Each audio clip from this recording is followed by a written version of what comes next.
नमस्कार दोस्तों, let's talk cricket part 2 में आप लोगों का बहुत बहुत स्वागत है।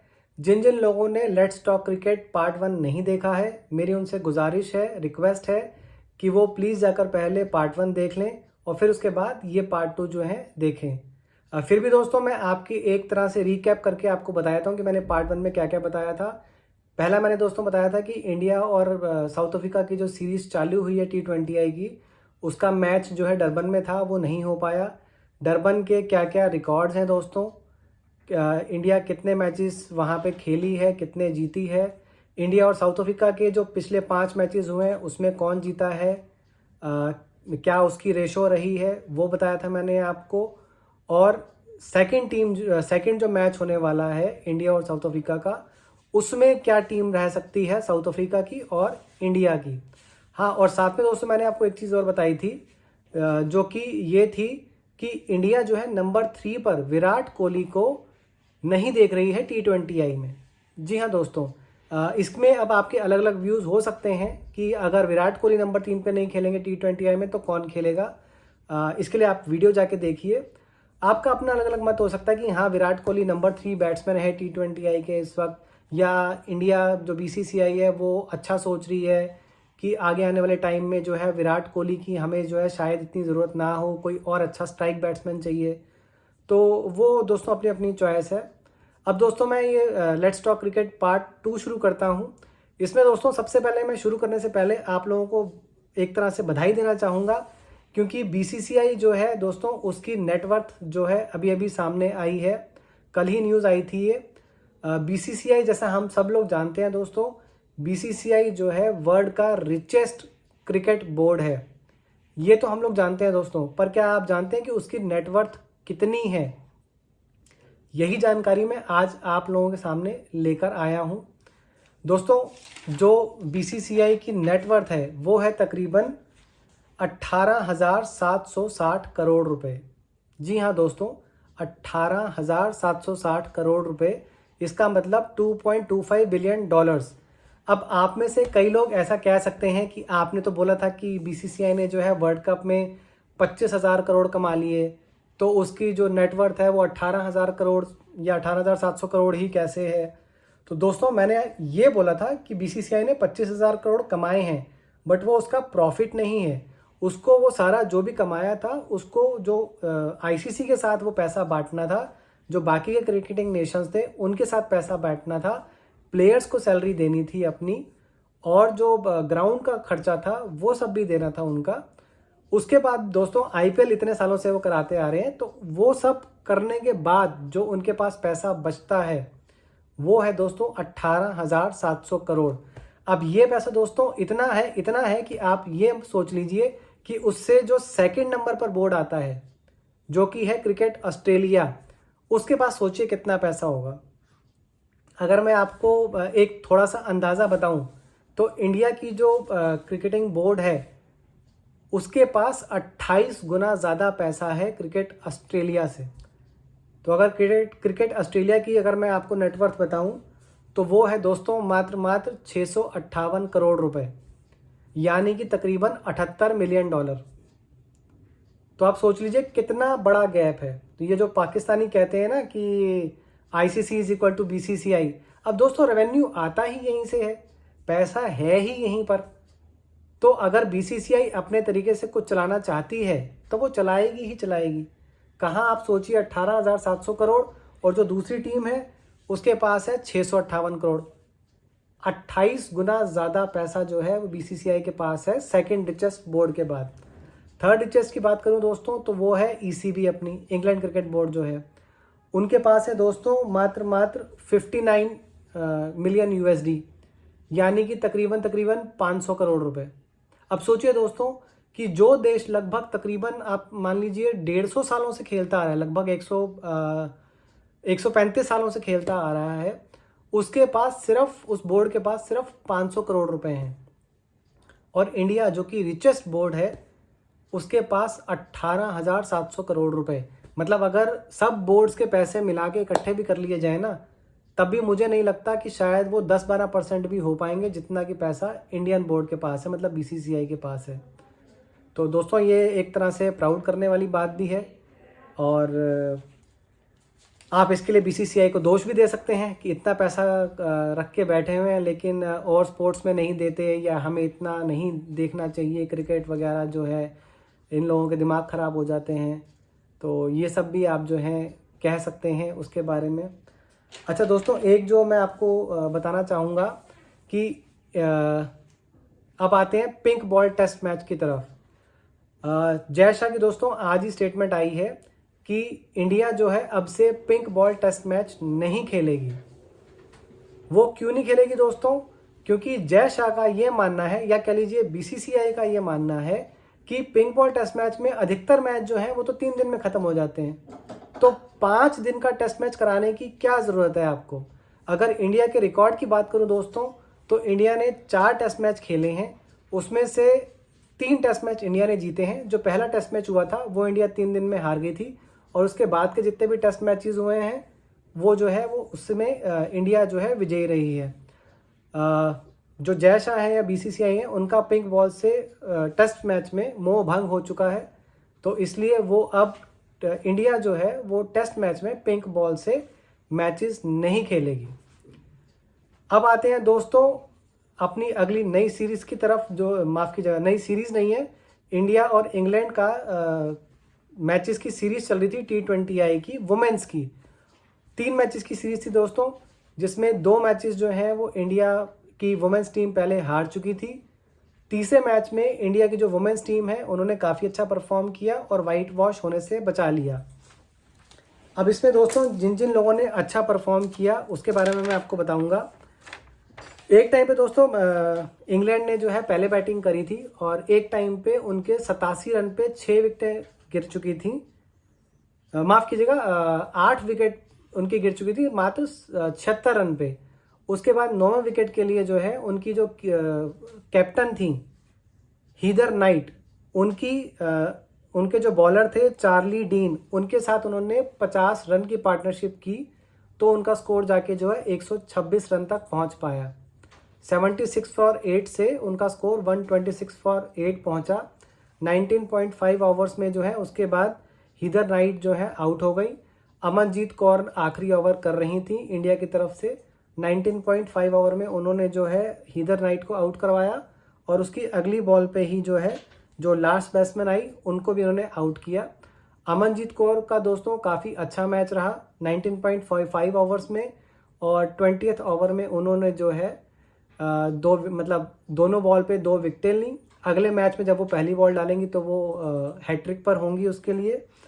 और इंडिया की तरफ से जो दोस्तों सबसे पहले अच्छी बॉलिंग की वो रेणुका सिंह ने अच्छी बॉलिंग करी। आते ही उन्होंने अपने शुरू के 2 ओवर में जो है 2 विकेटें चटका ली थी। उनका जो बॉलिंग एनालिसिस है वो था 4 ओवर 23 रन 2 विकेटें।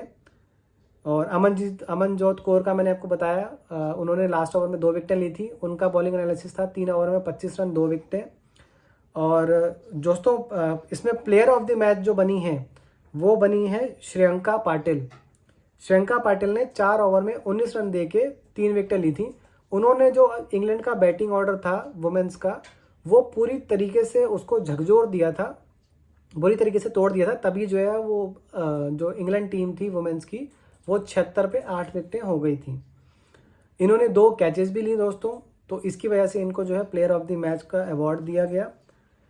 सिर्फ और सिर्फ जैसे कि मैंने आपको बताया हीदर नाइट के अलावा जो है इंग्लैंड की बैटिंग में और कोई टिक नहीं पाया। वहीं बात करते हैं दोस्तों इंडिया टीम की। इंडिया टीम ने जो है ये मैच काफ़ी अच्छे से खेला। स्मृति मंदाना ने ओपन किया था अपनी शेफाली वर्मा के साथ। शेफाली वर्मा तीसरे ओवर की पहली गेंद पर जो है वो आउट हो गई थी। उन्होंने 6 बॉल में 6 रन बनाए। स्मृति मंदाना अच्छा खेली, उन्होंने 48 बॉलों में 48 रन मारे। वो आई थिंक 18वें ओवर में जाके वो आउट हुई थी। जमीमा रॉड्रिक्स आई उनके बाद, उन्होंने भी अच्छा स्कोर किया, उन्होंने 33 बॉलों में 29 रन मारे। और हरमनप्रीत कौर दोस्तों जो है वो तकरीबन 8 या 9 रन बना के जो है नेट आउट रहीं। ऋचा घोष दोस्तों 18वें ओवर में आई थी, वो पहली ही बॉल पर जो है वो आउट हो गई। उसके बाद दोस्तों आई अमनजीत कौर। उन्होंने जो आते ही उस वक़्त इंडिया को 11 बॉलों में 12 रन चाहिए, उन्होंने आते ही जो अपनी ऑलराउंड स्किल दिखाई है, आते उन्होंने 18.2 ओवर में दोस्तों चौका मारा। फिर उसके बाद उन्होंने नेक्स्ट बॉल पे 18.3 ओवर्स में सिंगल लिया। उसके बाद फिर 18.4 बॉल पे जो है हरमनप्रीत आई बैटिंग करने, उन्होंने भी सिंगल लिया। तब दोस्तों जो है इंडिया को सिर्फ 5 रन चाहिए थे और इंडिया के पास 7 बॉलें थी।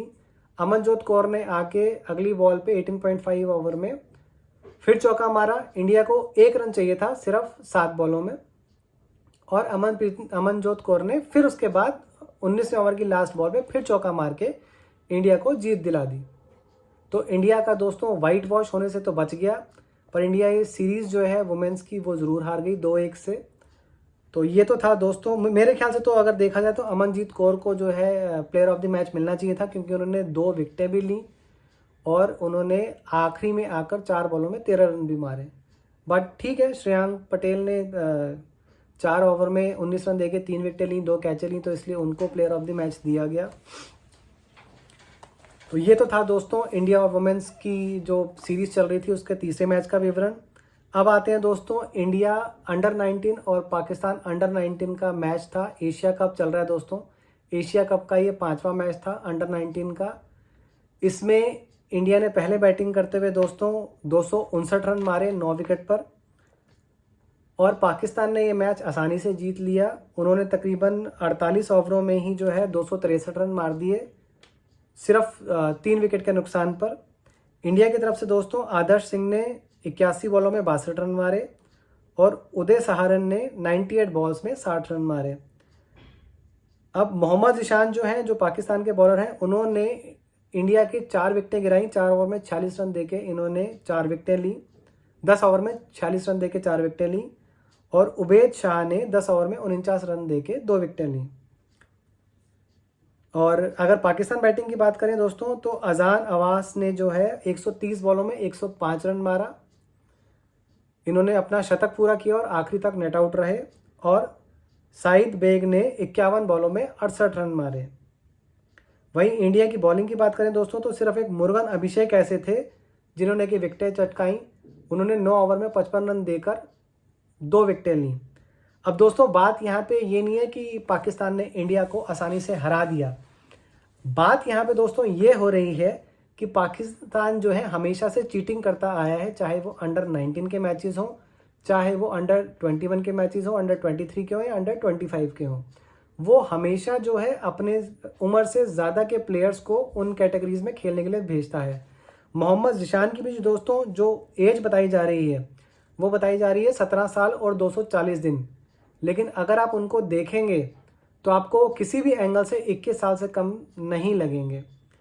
ऐसे ही दोस्तों जो अपने उबैद शाह हैं, उनकी उम्र भी बताई जा रही है 17 साल और 309 दिन, पर उनको भी अगर आप देखेंगे तो वो भी 21-22 साल के आपको ज़रूर नज़र आएंगे।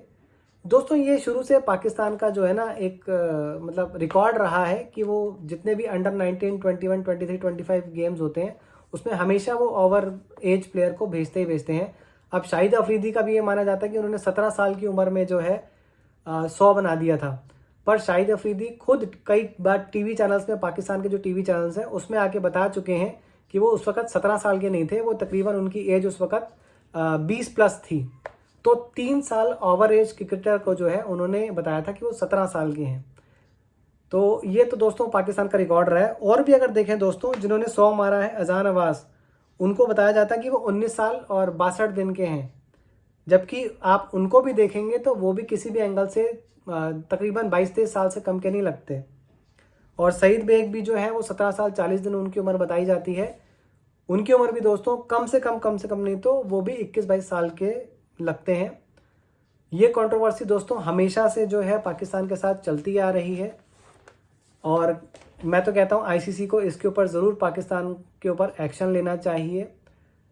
कुछ भी ऐसा क्राइटेरिया उनको जो है डिसाइड करना चाहिए जिससे कि प्लेयर्स की एज का, एग्जैक्ट एज का पता चल सके, ताकि ऐसी धांधलेबाजी जो है पाकिस्तान करना बंद कर सके। मुझे लगता है कि शायद इस बार बीसीसीआई कंप्लेंट करेगा पाकिस्तान को लेकर, और इस बार कोई ना कोई एक्शन ज़रूर होगा। दोस्तों बात ये नहीं होती है कि आपको हरा दिया इसलिए आप ब्लेम गेम कर रहे हो, बट पाकिस्तान का रिकॉर्ड रहा है और तकरीबन पिछले 40-50 सालों से ऐसा रिकॉर्ड रहा है। मतलब अगर मैं 1980 की बात करूं, 1990 की बात करूं, 2000 की बात करूं, शाहिद अफरीदी का मैंने आपको एग्जाम्पल बताया। ऐसा दोस्तों काफ़ी सालों से रहा है। पाकिस्तान की जो क्रिकेट बोर्ड है वो हमेशा अपने ओवर एज प्लेयर्स को अंडर 19, अंडर 20, 21, 23 में 25 में भेजती रही है। किसी ने कभी भी उनको हमेशा ब्लेम किया है, लेकिन कभी भी ऑफिशियल कंप्लेंट नहीं हुई है। इस बार मेरे हिसाब से बीसीसीआई ऑफिशियल कंप्लेंट करेगी और फिर देखना है उसके ऊपर आईसीसी जो है वो क्या एक्शन लेती है। वैसे भी पाकिस्तानी तो कहते ही हैं कि ICC is equal to BCCI. अब अगर आईसीसी कंप्लेंट मतलब बीसीसीआई कंप्लेंट करती है और आईसीसी दर्ज करती है और उन खिलाड़ियों के ऊपर कुछ एक्शन होता है,